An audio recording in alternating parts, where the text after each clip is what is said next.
Um abraço para todo mundo ligado na Rádio Sociedade da Bahia. Final de partida, um para o Ceará, um para o Bahia.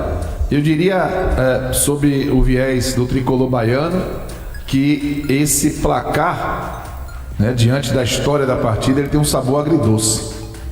Porque foi um Bahia de um primeiro tempo bem insosso, que criou 2 chances, mas também sofreu com a marcação forte do Ceará na saída de bola. Foi inclusive o principal atalho para a equipe do Léo Condé levar perigo ao Bahia no primeiro tempo.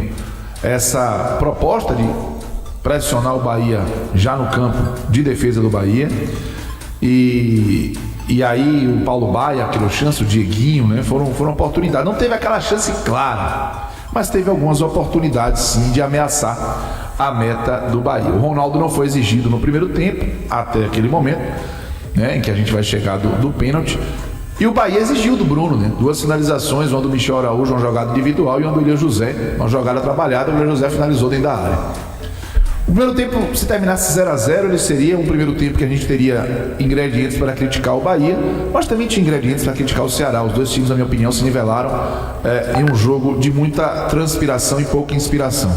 Mas aí veio o lance do pênalti, Um pênalti que cabe debate, porque é um pênalti que envolve interpretação, e até por isso o VAR não chamou. O Santiago Arias, ele chega com força plena no choque com o Ailon dentro da área. O lance está muito entre o ombro e as costas, é difícil precisar. Eu vi ângulos do mesmo lance que me deram a impressão de ombro com ombro. Já tive um lance que teve impressão de força desproporcional. O árbitro marcou o pênalti, e aí o VAR não interferiu.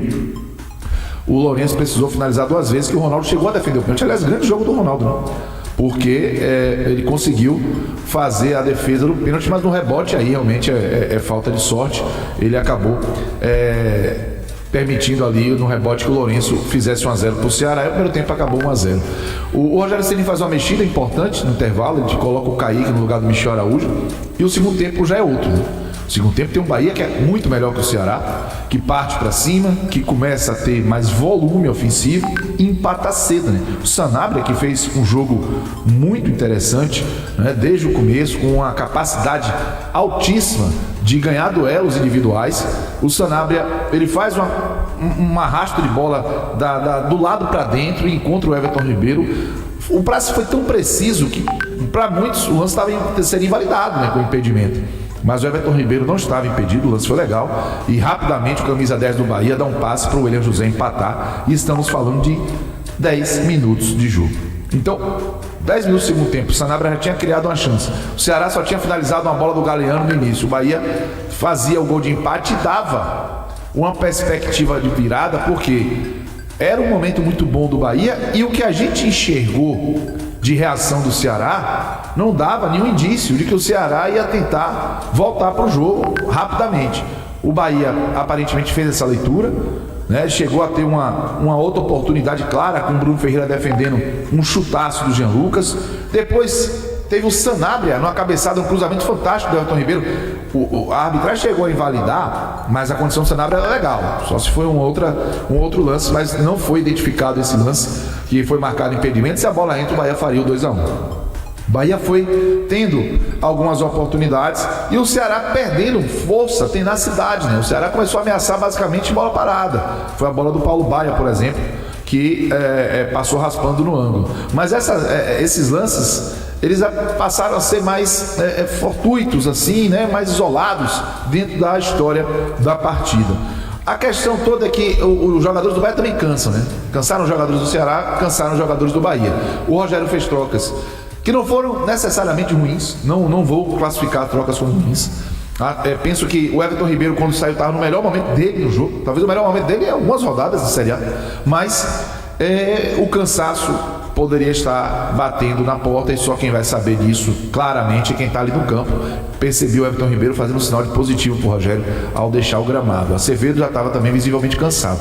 Entraram Rezende e Nestor, há uma perda evidente. O Ceará já tinha perdido força de marcação, e o Bahia, sem o Acevedo e sem o Everton Ribeiro, perdeu aquela qualidade do passe curto, do controle do jogo, mas seguiu melhor o Ceará, porém dando um pouquinho mais de espaço para o Ceará equilibrar as ações. Toda essa história contada, ela faria com que o sabor do empate fosse amargo. Eu não disse no início que foi agridoce porque o Bahia saiu atrás e empatou. Eu disse que foi agridoce porque o Bahia fez um segundo tempo muito bom, bom o suficiente.